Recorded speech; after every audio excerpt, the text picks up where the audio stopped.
বাংলাদেশ সরকার সবসময় শিক্ষার্থীদের গাড়ে পাড়া দিয়ে সরকারে আসে, সরকারে আসার পরেই তাদের শরীরে চর্বি জমে যায়। সচিবালয়ে ঢুকলে আপনাদের মনে হবে না বাংলাদেশের মানুষের কোনো রকমের দুর্যোগ আছে।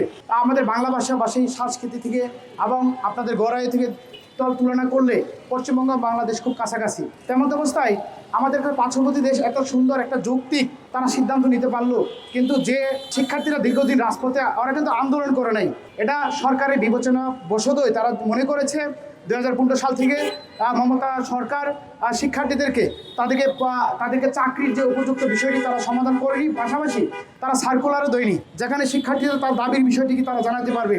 পশ্চিমবঙ্গ সরকার প্রথম দিনই যে 6টি দাবি তার মধ্যে এই শিক্ষার্থীদের দাবিটি অন্তর্ভুক্ত করেছেন। আর শুভেন্দু অধিকারী যেহেতু একজন নেতা, তিনি যেহেতু এই দাবিটি উপস্থাপন করেছেন, সেটা দ্রুত বাস্তবায়ন হয়ে গেছেন। মুখ্যমন্ত্রী হিসেবে তিনি একটা কার্যকরী পদক্ষেপ নিয়েছেন।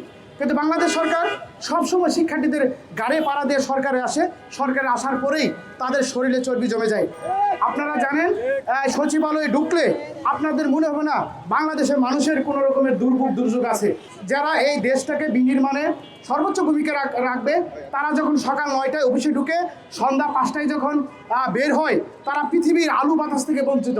পৃথিবীতে কোনো দুঃখ আছে, পৃথিবীতে কোনো সমস্যা আছে বলে এদের কানের ভিতরে ঢুকে না।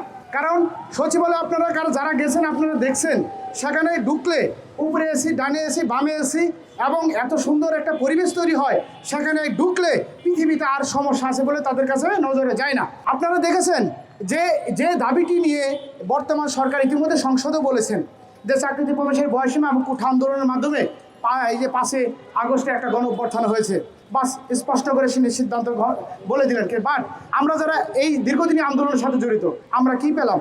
আমরা হারালাম আমাদের জীবন থেকে বয়স, আমরা হারালাম স্বপ্ন, আমরা হারালাম আমাদের সেই স্বপ্নের সঙ্গিনীটি, আমরা হারালাম এই দেশে বেঁচে থাকার শেষ নিঃশ্বাসটুকু।